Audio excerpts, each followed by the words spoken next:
Frank West? Am I under arrest? Possibly.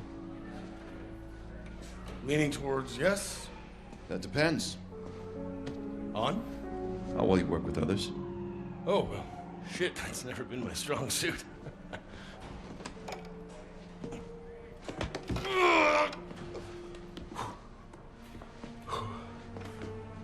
Just kind of stuffy in here, don't you think? A little fresh air, you know.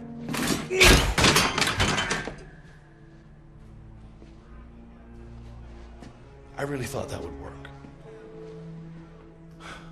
All right, well, it seems I have some time on my hands. What do you want to talk about? I know who you are. Colonel Brad Park, commander of the ZDC. I'm up on my zombie news, thank you very much. Of course you are. Well, then you also know that the ZDC's mandate is to respond to zombies on U.S. soil. Yes, and confine and silence anybody who knows the truth. Well, I'll up on it, thank you. It's happening again in Willamette. What is? An outbreak. I didn't see anything on the news. How long has it been going on? Going on 6 weeks now. Really? It's a long time to silence an entire town. Not for them. Who? The Pentagon. Oh, shit. What did you see there? You know what I saw. Nobody knows, Frank. The only reason I found out is because somebody screwed up and passed me a top-level report.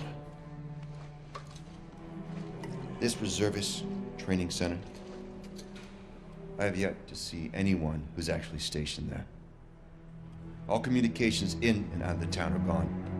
Now, the satellite photos have been updated in 4 months. It is being covered up.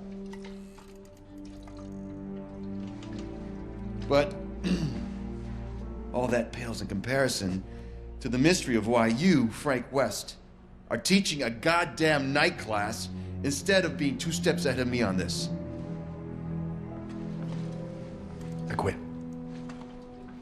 You quit. Yes, I quit.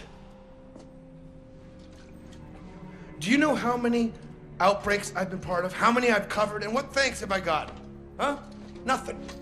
No thank yous, no flowers, just a contact book filled with dead people. National Headliner Award 2006. You exposed the first zombie outbreak on U.S. soil. Photographed the whole thing. You got some medals, a few letters behind your name. Honorary, of course. Yeah, but let's get to the point. 3 weeks later, I tried to expose the Pentagon and the entire U.S. government for their involvement with it, and they bury me! Because you didn't have sufficient evidence. You come with me to Willamette. We expose this bullshit. And you do it right this time. Frank, there's a lot more at stake here than just one town.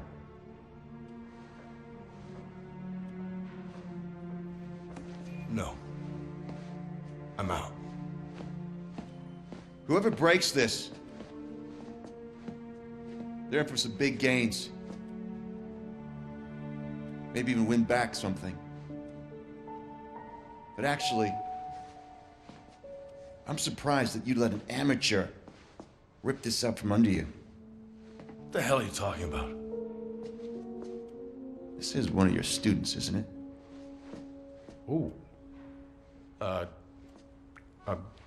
think you... Whoops.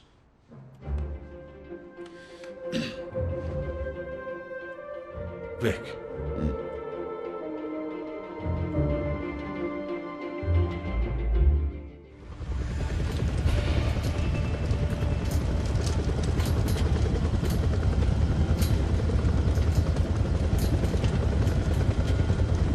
Hell of a team you've assembled. Coming up on Willamette.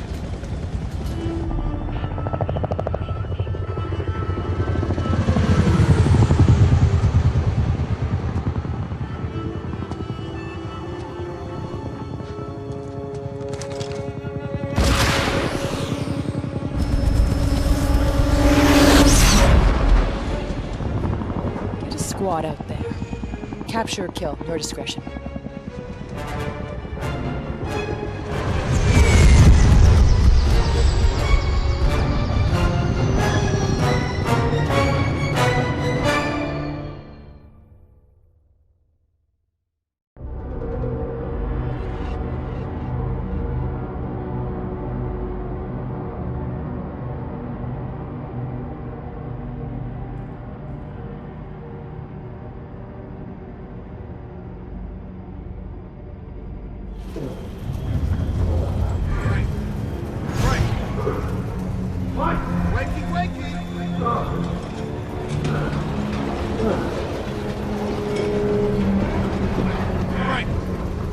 Frank! What?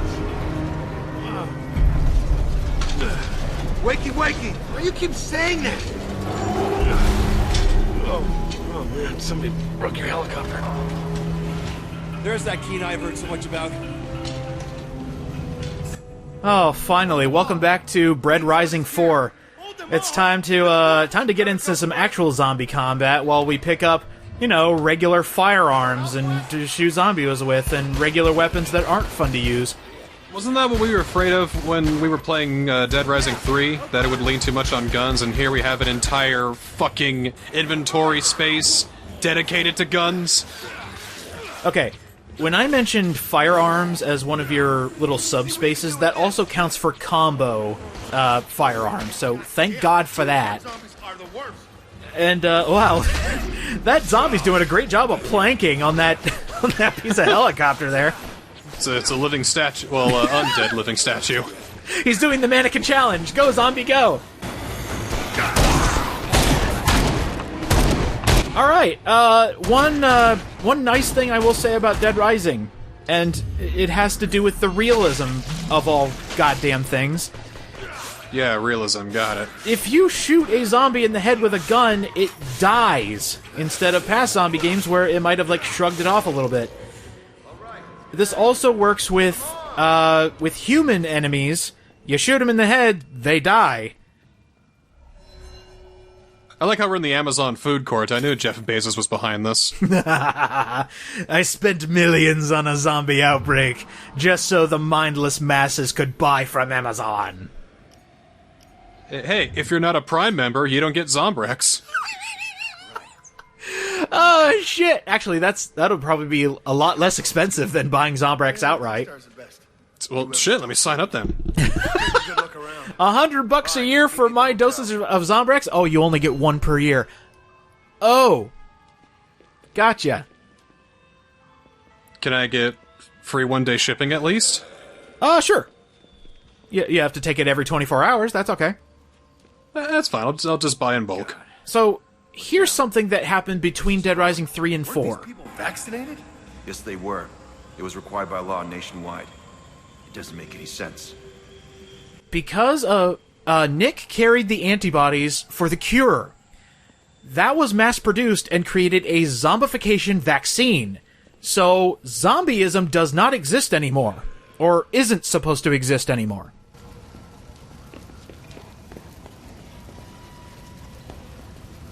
But it still does, because we need a plot for Dead Rising 4. They just couldn't leave it alone, could they? Oh well, whatever. I mean, you could have done the whole thing where it's like a different strain and the zombification doesn't work because we're zombifying him a different way. This time we're using dung beetles instead of bees. Yeah, it'd be zombification 19. It'd be perfect. Zombie 19. There we go. Did I just hear a dramatic music sting?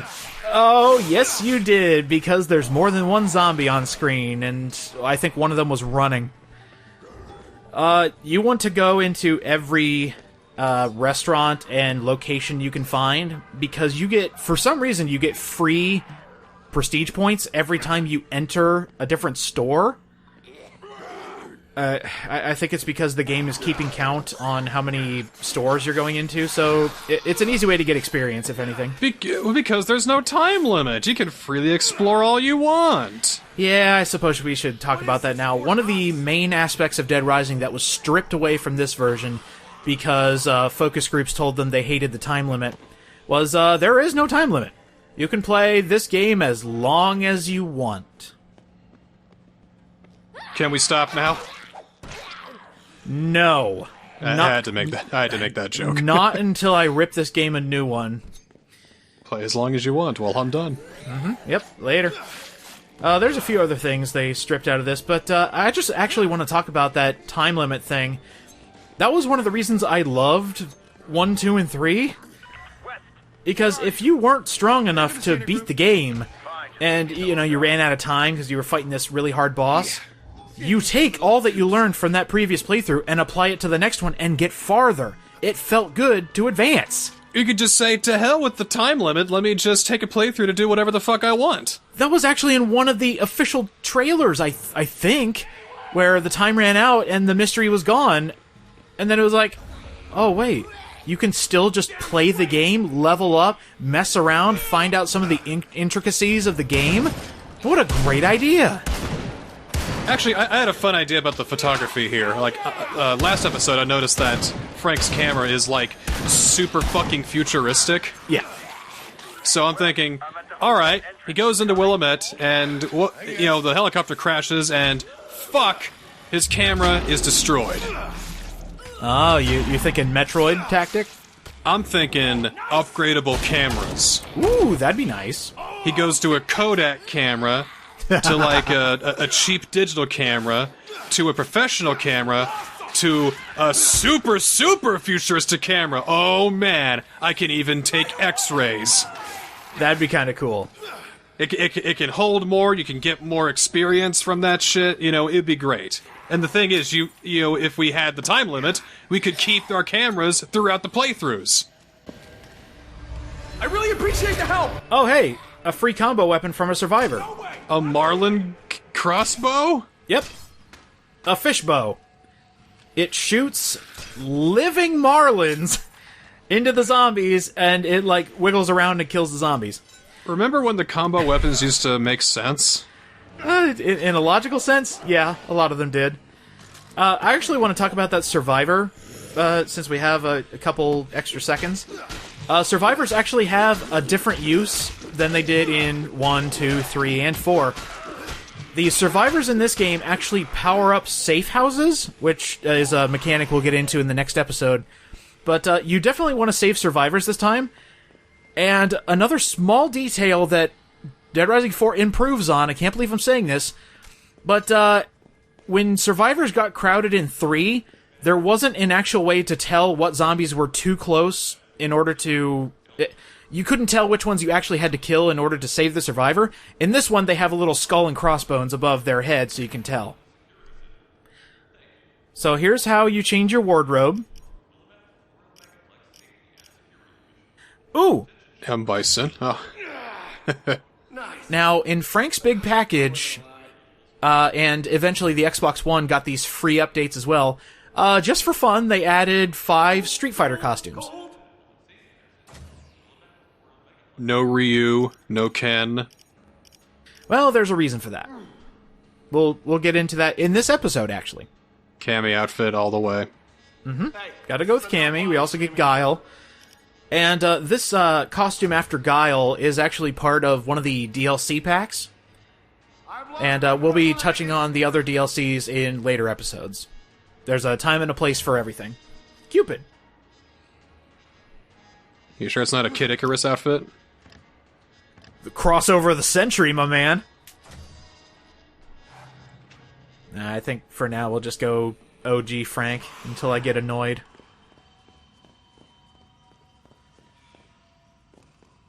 Oh god, okay, I got it. Yes. Sorry. Maybe Frank should be a spokesperson for Compound W.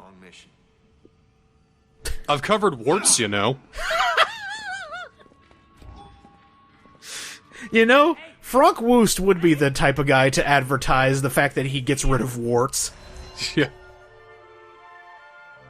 Oh, throwing weapons. Whoa, that's nuts.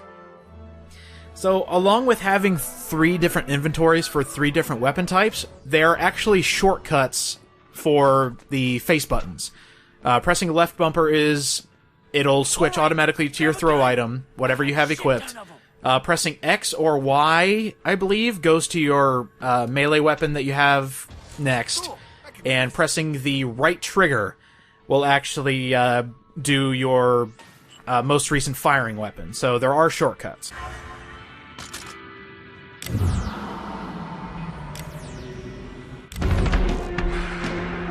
Blambo, Last Blood. Thank you, MacGyver. There's an old favorite from Dead Rising 2 through 4, the Blambo, and this one has a lot more fanfare than the other ones. What do you mean? Are you guys from out of town or something? All this shit started on Black Friday, which, not coincidentally, was the day after the grand opening sale. You're saying this mall wasn't even open one day before it got destroyed by zombies? That's a funny joke. That is hilarious. Yeah, but the manager locked himself. It's like reopening Camp Crystal Lake again. When are you gonna learn? When are you going to learn? Willamette is always doomed to have zombies, and Jason Voorhees will always be around Camp Crystal Lake. Hey, we got trouble. Cover me. God damn it. So, here's where that headshot mechanic comes in handy. You can save so much ammo by shooting humans in the head because it actually works. You decimated his shoulders, though, tell you what. Yeah, the recoil's a bit ridiculous, but hey, let's shoot some swordfish at him. Take my fish! I actually can't wait for some of the combo weapons because there's a lot of really good ones. I will openly admit, Dead Rising 4's got some pretty bitchin' combo the fish weapons. Explode? No, this is the Blambo. I ran out of the fish gun. I thought you started shooting exploding fireworks swordfish, and I about had a conniption. Well, that's when we get to the ultimate form of the fish gun.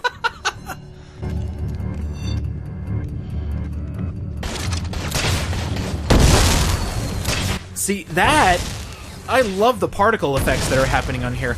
And another little technical aspect going from 3 to 4. Dead Rising 3 was always in a stretched 720p resolution. Dead Rising 4 is the first time the series has gone 1080. So it looks a lot nicer. You can get a lot more visuals out of it. There is no Whoa! justice there. Speaking of visuals, What the hell? oh, the texture fucked up. They're still fucked up. Oh no. Are you sure 1080 was a good idea then? Well, I mean, they eventually went back. They found their textures. Oh, and I know I'm gonna get some accusatory comments saying I'm actively looking for issues in Dead Rising. Oh no. Oh no, Precious. Oh, you can accuse me all you want, because it's true. Look at that! They forgot their textures! What a bunch of morons!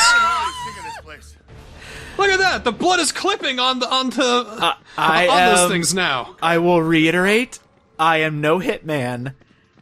This stuff just naturally happens, so just let it happen. I've got the black trench coat, I've got the sniper rifle, I've got the black sunglasses. I'm here to take out some motherfuckers. I will waive my fee. Do you have the shaved head and the barcode? Please tell me you have that. Something super secret near the mall front entrance. But there was this journalist. What journal? Agent 17% on Metacritic. Is that actually what this game has? No, it's 47. Actually, let's go see. 47. That's actually better than I expected. Agent 47 was a hitman thing. It's got a 72 on Metacritic.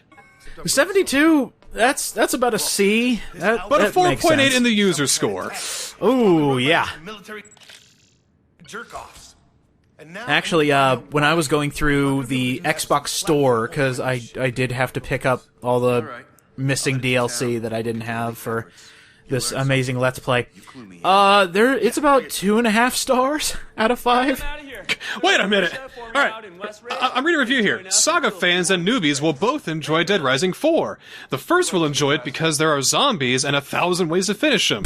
The newbies, because it is not a Dead Rising at all! What the hell? What? You wanna go maybe write a second draft and start making some sense? Oh, hey, a combo weapon that's actually really awesome. The Electric Wreath. There is one aspect of making combo weapons that actually streamlines the entire process. Dead Rising 3 and 2, there were a lot of combo weapons where you had to have specific items in order to make the combo weapons, which made sense. I'm not gonna look down on them for doing that. But Dead Rising 3 made it to where you could upgrade yourself, and then you can start using, like, basic materials to make different combo weapons. Dead Rising 4 just throws all that out the window and says, oh, hey, you need this material plus a material of the explosive kind, of the electrical kind. So they made it easier. I've got a great idea. Yes.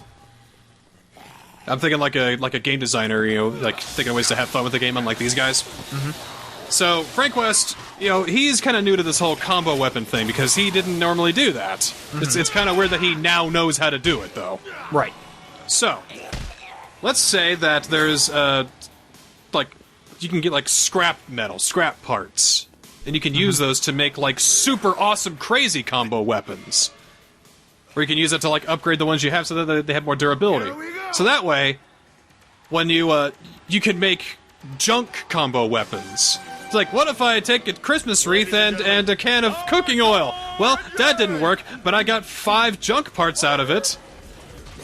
That's an interesting idea. There is a scrap mechanic, but it's basically the currency of this game, so it's not like you can actually make stuff with it. So I kind of like that idea. Frank, now's not the time to be playing go-karts. This is a side mission that appears out of nowhere. Side missions, they kind of just show up because there's no one on the transceiver to tell you when a side mission shows up, so they kind of just appear at random. So I'll try my best to do as many as we can, but they kind of just appear. Combine them. Oh yeah, we're doing that. Your reward for doing the go-kart little thing is our first combo vehicle. Already, we are able to do a combo vehicle, the Kilowatt. I thought Frank was older and wiser. How come he's acting like a 5-year-old now? Shit. I think the zombies just ruined it. Well, I think we can still do this. What if I just take the shopping cart, which I can only drive, I can't pick up... Oh, no! God damn it. Alright, well, that's not going to work. That's going to explode here soon. So, we're going to have to find another go-kart. But, hey, at least I still... Well, I thought I had the shopping cart, and it should still be used. I'm on fire! Okay. So, there goes my ability to show off that combo vehicle. We'll show it off later, don't worry. It's actually really cool. I like that combo vehicle. That, to me, shows they didn't test it out that well. They should have had them. They should have had them like on a raised platform, so zombies couldn't easily get up there. So you can combine your vehicles in peace. Oh, let me tell you, the zombies in this game are fucking annoying because they will. Well, they always are. They always are, but they are faster in this game. So you're trying to do your own thing in a separate store, and all of a sudden you got 5 to 10 on your ass, and the zombies actually get worse. They actually made it to where the zombies are even twice as annoying as they were in previous games. So you said there's no time mechanic. Right. Then how come I saw day 1, 5:30 p.m. on the menu there? I mean, there technically is a day and night cycle, but it doesn't do anything. Is it contextual? No. It's just like, oh hey, it is currently this time on this day. They just didn't have it, okay. Right. And that means the zombies don't get outraged at night anymore. That's gone. So this bugged. That survivor was supposed to stay in that room until I opened the door, but I opened the door without using the card key. Come on. So this survivor is actually trying to meet up with me to say thank you, but the game already gave me my experience points, so this is a whole clusterfuck happening right now. Oh, by the way, the survivor disappeared, so I guess they're safe. Way to go, Frank. Frank, you're doing God's work here. You're dealing with a very glitchy Willamette right now. Scattered throughout Willamette, there are keys where you can unlock panic rooms, that's what they're called. And sometimes they'll have a survivor in there that you can immediately save. Sometimes they'll have amazing weaponry that you can unlock, or that you can use to create cool combo weapons. Sometimes there'll be combo recipes in them. So they're just like the weapon caches from Dead Rising 3.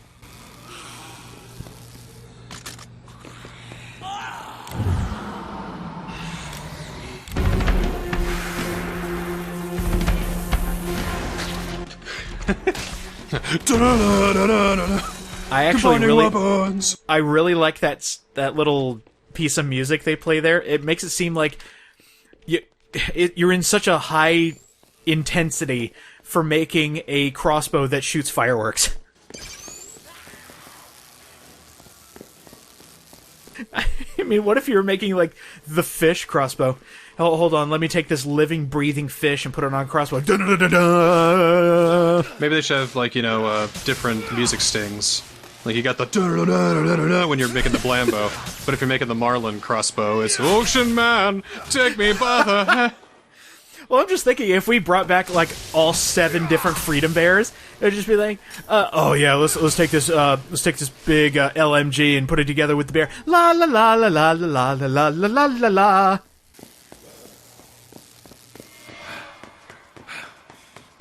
Bear, bear, bear, bear, bear, bear, bear, bear, bear, bear, bear, bear, bear, bear, bear, bear, bear, bear.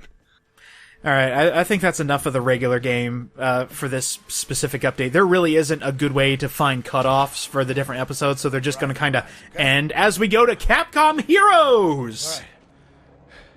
Hey, look, it's Frank West. Hey, look at that! The actual honest-to-God Frank West. How is he delegated to Capcom Heroes, then? Further proving that this is not Frank West! Capcom Heroes was a free update that was given out to Xbox One users and was included in Frank's Big Package. Capcom Heroes is the best part of Dead Rising 4, I am not joking. Because they took out the combo weapons and instead gave you different Capcom costumes to dress up in and use their powers instead. Yeah. But Frank West is back. What's his power? Frank West uses a lot of different powers. He uses tons of just random shit that you could pick up in Dead Rising 1 and 2. This is his default outfit throughout the entire game and the default character you use in Capcom Heroes. But look at that! He actually uses cool shit! And also, this is one of the collectibles in Capcom Heroes. Movie posters of Capcom's history.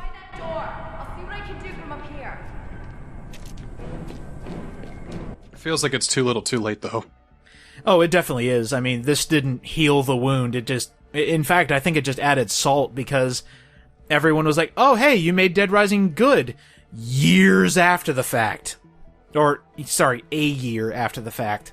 Months after the fact. Yeah. So, unfortunately, it was too little too late, but I do appreciate this because this means if we have literally nothing to talk about during the boring main game, we can at least have a little snippet of Capcom Heroes to, you know, give us a little smile. Is that a time limit I see down there? That is the time limit for the costume you're wearing. For the... what? Okay, so here's how Capcom Heroes works. You get to try on different Capcom uniforms of the different characters. You get their powers for 5 game time minutes. And that lasts for so long, but this is a way to kind of, you know, nerf the god, in a way.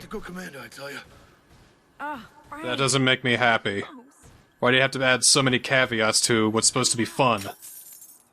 Well, they kinda even this out.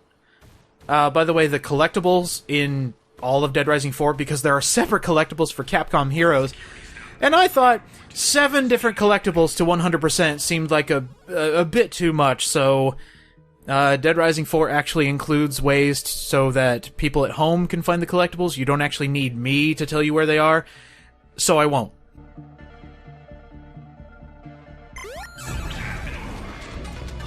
This is how they mitigate the timer. It doesn't cost you anything to use the different costumes.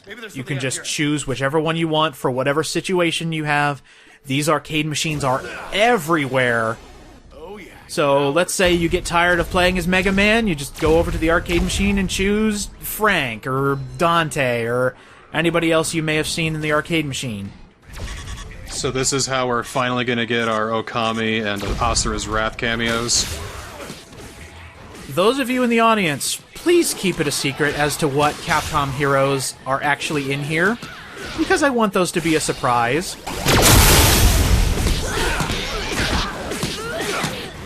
every episode where you're going to be looking at a different Capcom hero until I run out of them or it stops being interesting. Capcom Heroes also doesn't have any inventory to pick up except for healing items. So it just feels like one step forward, two steps back, as, you know, hey, we got all these fun heroes, we made the game fun, but we had to we had to add a time limit, we had to take out the inventory, we had to remove this, we had to do that. Just That timer is actually very generous. It feels like just enough time passes to where you're like, yeah, you know what, I'm done playing this hero. Let's go back to default Frank, or let's try Ryu this time. I think it works, personally, but unfortunately it is still too little too late. It's not enough. Alright. I guess next time on Bread Rising 4, let's continue on with our current mission, whatever it was. This episode of Bread Rising 4 was brought to you by Frank Woost. Frank's Worcestershire sauce. It's delicious on zombies.